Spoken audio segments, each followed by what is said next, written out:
Justice Gorsuch and Thomas said in a footnote that they question whether individuals and nonprofits have a right to sue under the Voting Rights Act.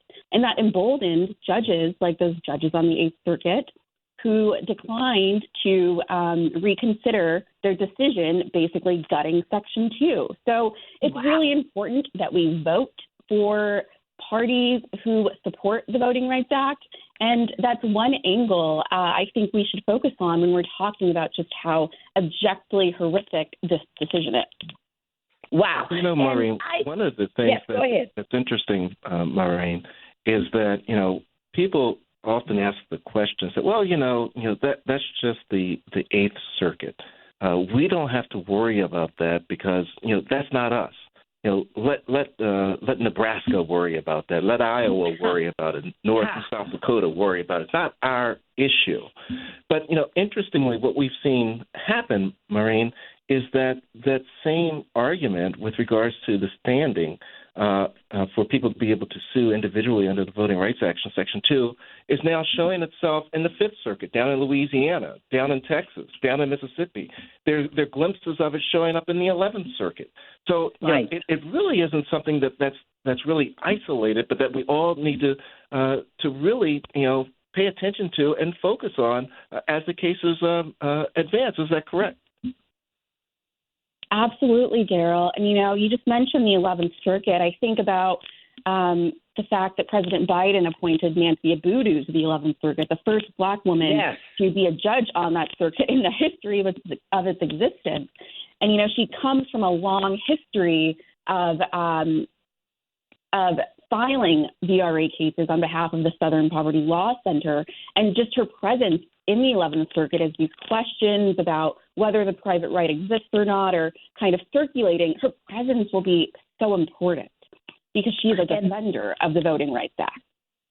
And Daryl and Diane and Maureen, and I understand we've been joined by Professor Ernest Quarles and by Caitlyn Cobb as we're going to tie all this to Black history.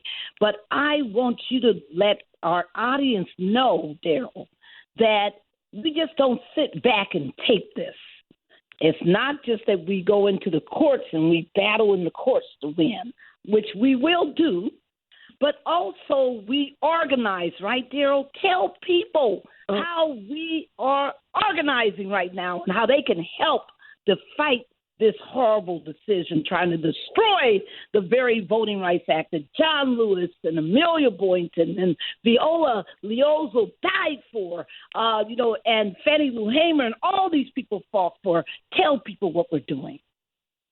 Barbara, you're absolutely right. We don't just sit back and let the judges decide, let the lawyers fight it out. And, that's a part of what we're going to be involved in. But that's not all that we can do. Each of us has a responsibility in this fight.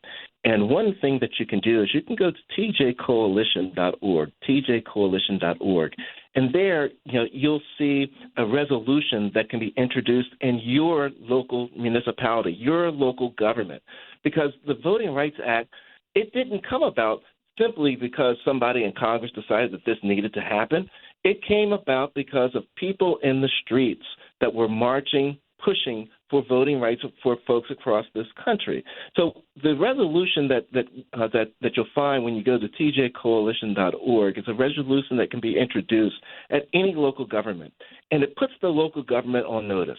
Once they introduce and pass the resolution, it will become part of what we will call a larger amici brief, a friend of the court brief that will be filed with the appropriate case as it goes to the Supreme Court or to one of the federal circuit courts. But if you go to tjcoalition.org, that's how you start getting involved right there by getting this resolution, going to your local official, your county councilman, your city alderman, or whatever it may be, and asking them to introduce the resolution, getting it passed by that local entity, sending it off to us so we can include it with our larger brief that's going to go to the Supreme Court, asking them to overturn the decision that has been made in this Eighth Circuit decision, Barbara. So that's one of the action items that we have that's in place right now through tjcoalition.org, Barbara. Thank you there, every single person Don't be saying I'm not a lawyer. Don't be talking that trash, because this is not about being a lawyer. John Lewis, Fannie Lou Hamer, none of them were lawyers, just for the record. But they knew how to push for justice. And what we want you to do individually is call up your city council person, call up your mayor, call up your county executive, call up your county commissioners, and tell them that you want them right now to introduce this model resolution calling for the defense of the Voting Rights Act, calling for the protection of the right for people to vote, and remind them that many of them would not be sitting in their offices but for this act. Fighting unlawful discrimination in voting. So let's, do this, people. Daryl, again, how do people get involved? Absolutely, Barbara. They go to tjcoalition.org, tjcoalition.org, and you can download it. You can also go to votingrightsalliance.org. But we push you to go to tjcoalition.org and download that resolution. Call your elected official, email your elected official, email them the resolution and tell them to introduce it. Offer to take them to we can't, they have limits as to how much you can spend on it, but take them to a cup of coffee and talk to them about it. Talk to that elected official so that you can get them to introduce. And if they don't introduce it, you know where they stand. You know what you need to do the next time they're up for election. Well, thank you, Diane, and thank you, Maureen, for this good discussion about the Eighth Circuit, because now we're talking about Black history, and it's the same issue. We have today's story is about the deadly violence that followed the 15th Amendment's empowerment of American men to vote in the United States in the 1870s. And we're talking about those violent, white mob, riots and insurrections where they slaughtered, Black voters in an attempt to stop Black men from exercising the right to vote. So let's talk about the series. Every day now, everyone, Transformative Justice Coalition is putting out a story in honor of Black history, but we're honoring the fight for voting rights. And the great author of that series is with us. And that's, Caitlyn Arnwine. And we've also been joined by mighty Professor Ernest Quarles. Let me just do a quick introduction.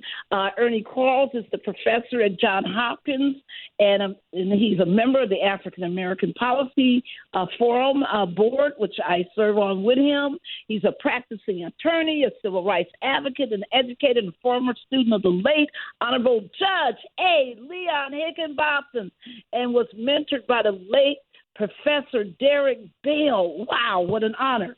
We also have joining us Caitlyn Arnwine, who is the author and creator of the Transformative Justice Coalition's VRA Black History Series. She's a professional poker player and organizer for women. She's also a consultant and former media director and executive assistant for the Transformative Justice Coalition. And she's a current speaker and former coordinator of public education for the National Coalition for the Homeless, one of our big partners. So welcome, Ernie. Welcome, Caitlyn. Thank you so much, Barbara. So glad to be here. All right. So, Caitlyn, tell us about this series and how it was put together, and why people should absolutely be looking for it every single day. Yeah, so the series started in 2017. You had asked me at the time, when I was still social media director and executive assistant, to create a series. But all you actually wanted was one line and then linking to some current article. But it was a miscommunication between us. I was like, she wants 28 original articles every day with these images I make in Photoshop and social media campaigns. And that's what I did. And then we ended up just running with it. And so this is the 6th iteration that we've done. Every year we do new stories. And because a lot of times it's so hard to find comprehensive work of people's voting rights, like specifically what they've done for suffrage. And so a lot of times that's why I'll have to put together different articles, because nowhere has a complete picture. And oftentimes I'll also have to do interviews. Like I've reached out to the Magdalena Walker Foundation, and they helped me with my Magdalena Walker article. And then I just spoke to Kate Clifford Larson. She's a New York Times bestselling author. She's written 3 books about Fannie Lou Hamer, and she's a consultant historian for film, print, and exhibits for various Harriet Tubman projects. And so it was really great to talk to her. And then one of the stories that she told me that I wouldn't have found online is that Harriet Tubman was actually asked, and you'll see this in the article that comes out soon, was actually asked, why do you want the right to vote? And she was like, haven't I struggled enough for the right to vote? Go on, Harriet. And it's so powerful when you think of these things, and a lot of times with the attacks on Black history in our schools and not being taught, and if you go to a PWI, it's rarely taught anyways. Like I learned all my Black history from this series and working with you, Barbara. And so people can see all of the current articles through today on votingrightsalliance.org. And you can also sign up for our newsletter to get it emailed into your inbox every day, and also follow us on social media, where it's also put on social media on Instagram, Twitter, Facebook, at TJC_DC. And that's so amazing. And I want to, go straight to Professor Quarles, because you're teaching at Johns Hopkins. You're teaching these issues. And this year's Black History Month is different, right? Because we have whole school districts that have voted not to teach Black history. We have a tax on affirmative action that the Florida Supreme Court has, upheld. We have a tax on DEI, diversity, equity, and inclusion at the college level that's been, banned. We have the Voting Rights Act under attack, as we've been just talking about critical race theory, and we got book banning going on. You're banning Black history books. Ernie, how do you teach in this environment? What does it mean to have a daily series? Go on. It's Barbara. It's like trying to juggle and walk a tight wire at the same time. Literally, even at Hopkins. Just recently, I'm sure you probably saw it in the paper, the head of DEI made some statements to a group in the med school talking about privileges that certain groups had.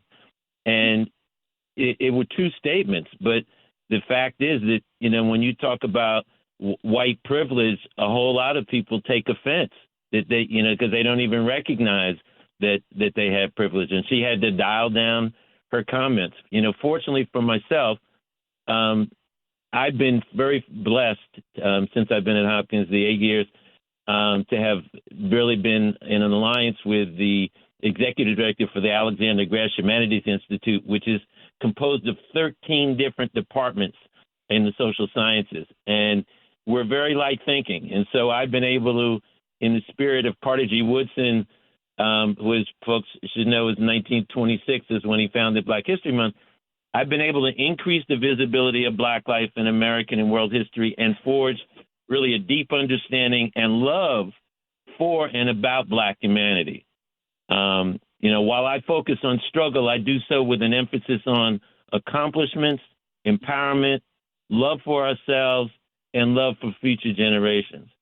And I think, a lot of educators focus on developing minds. I focus on ways to develop hearts, love, and empathy. And I think that enables a transformational type of learning, which my students take with them to navigate through a 21st century world, really, which is, as we know it right now, committed to controlling minds and movements. Yeah. Wow. And Diane, are you still with us? I am.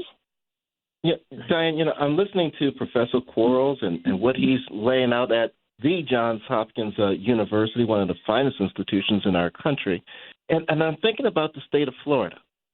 If he were in the state of Florida, Diane, he wouldn't be able to teach this at one of the public institutions there because of what the state government has put in place. Yes. Now, you're a former state senator. You're listening to this, just phenomenal professor from Hopkins just lay out what the value of cross-cultural education is. And you're listening and you know that in the state of Florida,